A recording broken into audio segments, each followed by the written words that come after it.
नमस्कार, मेरा नाम ज्ञानेश्वर है और आप देख रहे हैं लाइव सिटीज। देखिए, जेडीयू में फैसला हो गया। मुख्यमंत्री नीतीश कुमार ने फैसला कर लिया और जिस फैसले की उम्मीद लाइव सिटीज पहले दिन से कर रहा था, जिस दिन राज्यसभा के चुनाव की घोषणा हुई थी, उस तारीख को हमने कहा था कि आरसीपी सिंह जाएंगे कि नहीं जाएंगे, यह सबसे बड़ा सवाल होगा। तो नीतीश कुमार ने फैसला कर लिया, आरसीपी सिंह बेटिकट कर दिए गए और कह सकते हैं कि आरसीपी सिंह को नीतीश कुमार ने कहीं का नहीं छोड़ा। आज जैसे ही उम्मीदवार का ऐलान हुआ, जेडीयू के उम्मीदवार का ऐलान हुआ, खीरू महतो को उम्मीदवार बनाया गया। झारखंड प्रदेश जनता दल यूनाइटेड के अध्यक्ष हैं और इस बात की जानकारी जेडीयू के नेशनल प्रेसिडेंट ललन सिंह ने दी। उम्मीद ही थी ललन सिंह ही जानकारी देंगे। तो हमने जैसा आज दिन में भी कहा था कि बीजेपी की लिस्ट पहले जारी होगी और इसके बाद जेडीयू की लिस्ट जारी होगी, वैसा ही हुआ। देखिए, क्यों हम कह रहे हैं कि आरसीपी सिंह को नीतीश कुमार ने कहीं का नहीं छोड़ा।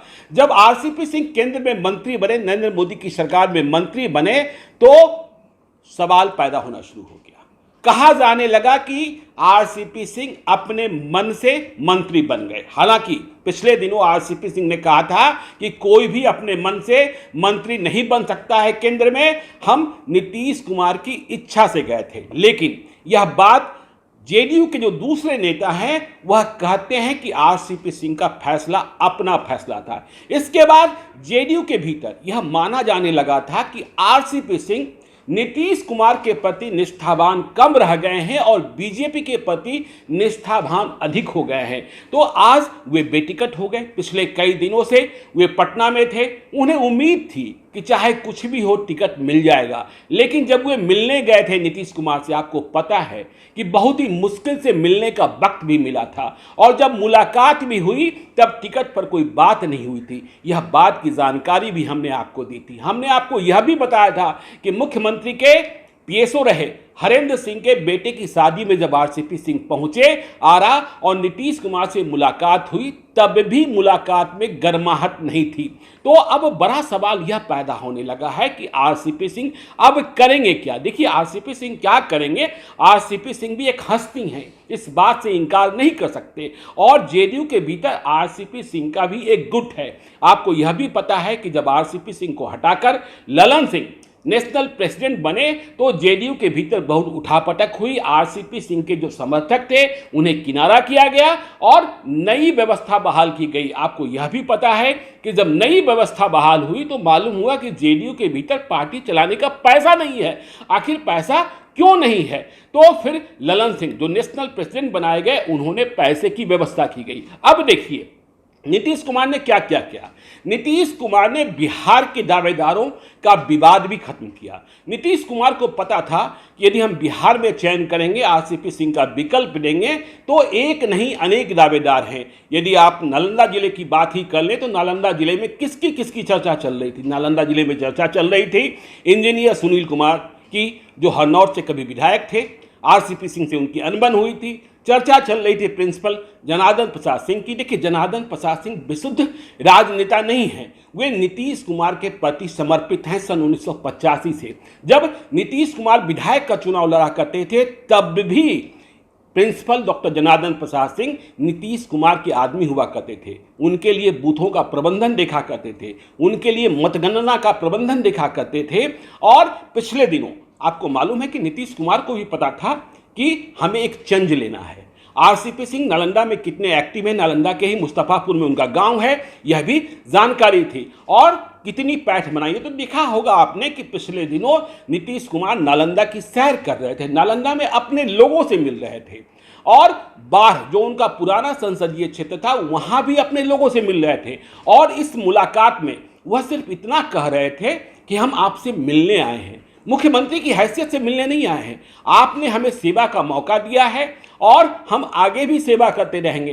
तो नीतीश कुमार ने नालंदा का विवाद भी खत्म करने की कोशिश की, घमासान खत्म करने की कोशिश की और नालंदा को यह बतलाने की कोशिश की कि मैं हूं ना, तो मैं जब हूं तो फिर विकल्प की क्या जरूरत है।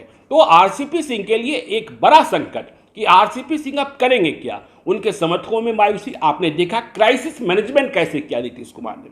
जब जेडीयू की बात होती है तो बहुत सारे लोग कहते थे कि जेडीयू के भीतर आरसीपी सिंह के इतने विधायक हैं, तो नीतीश कुमार ने बड़ा फैसला लेने के पहले जेडीयू के सभी विधायकों की बैठक बुलाई और उन विधायकों से यह कन्फर्म कर लिया कि सभी के सभी इस बात को राजी हैं कि जो नीतीश कुमार कहेंगे वही मान्य होगा। वैसे भी जेडीयू के बारे में आपको पता है कि पार्टी नीतीश कुमार की है और वे सर्वमान्य नेता हैं। आरसीपी सिंह विवादों में रहे, आपको पता है जब जातिगत जनगणना की बात हुई नीतीश कुमार का स्टैंड स्पष्ट है, लेकिन आरसीपी सिंह उस स्टैंड से सहमत नहीं थे जब वो बयान दे रहे थे केंद्रीय मंत्री की हैसियत से। ठीक इसी प्रकार से जब मुद्दा हुआ बिहार को विशेष राज्य का दर्जा देने का, नीतीश कुमार इधर के दिनों में इस मुद्दे को लगातार उठा रहे हैं, लेकिन इस मुद्दे पर भी केंद्रीय मंत्री की हैसियत से आरसीपी सिंह का बयान जो था उससे नीतीश कुमार सहमत नहीं थे। तो यह जो लड़ाई चल रही थी, पार्टी के भीतर लड़ाई चल रही थी, पार्टी के भीतर गुटबाजी थी, तो अब देखना यह है कि आरसीपी सिंह जब बेटिकट हो गए हैं, देखिए आज भी किस तरीके से व्यवस्था की गई। व्यवस्था इस तरीके से की गई कि पहले बीजेपी के उम्मीदवारों की लिस्ट जारी हो, और आप देखिए बीजेपी ने जो उम्मीदवारों की लिस्ट जारी की उसमें शंभू शरण पटेल जो शेखपुरा के रहने वाले हैं, सामान्य कार्यकर्ता हैं, जाति से कुर्मी हैं, उन्हें उम्मीदवार बनाया गया। तो बिहार से भी कुर्मी, बीजेपी के दूसरे उम्मीदवार संभावित थे सतीश चंद्र दुबे बनाए गए, और जब जेडीयू ने उम्मीदवारी की घोषणा की तो खीरू महतो जो झारखंड के हैं वे भी जाति से कुर्मी, और उनका भी लंबा नाता है नीतीश कुमार के साथ, समता पार्टी के दिनों से वे साथ रहे हैं। और ललन सिंह कह भी रहे हैं कि देखिए हम अपनी पार्टी का विस्तार कई प्रदेशों में करना चाहते हैं। मणिपुर के विधानसभा चुनाव में जेडीयू को सफलता मिली, उनके कई विधायक चुनाव जीते, और अब नागालैंड की तैयारी की जा रही है। झारखंड बिहार का पड़ोस है तो उसे कैसे छोड़ सकते हैं। और आपको पता है कि जो नीतीश कुमार की सोशल इंजीनियरिंग है उसका प्रभाव, जो जाति है उसका प्रभाव झारखंड के विभिन्न विधानसभा क्षेत्रों में भी है। तो नीतीश कुमार उधर भी सोचते हैं, ललन सिंह उधर भी सोचते हैं, और यह उठापटक आपको पता है, यह भी जानकारी होगी कि आरसीपी सिंह बनाम ललन सिंह और उपेंद्र कुशवाहा सभी को पता था। देखिए जो लोग आज दोपहर तक कह रहे थे कि आरसीपी सिंह को ही टिकट मिलेगा, मैं उन्हें बार बार कह रहा था कि हालात और परिस्थितियां अब ऐसी नहीं रह गई है कि इस मुकाम पर पहुंचकर लड़ाई जहां तक पहुंच गई है और जहां तक प्रतीक्षा कराया गया है आरसीपी सिंह को, वहां से फिर चलकर आरसीपी सिंह को ही टिकट दे दिया जाए। आरसीपी सिंह अब क्या करेंगे, यह बड़ा सवाल होगा। जो लोग यह उम्मीद कर रहे थे कि बीजेपी उनके लिए एक सीट छोड़ सकती है, वह भी संभव नहीं हुआ।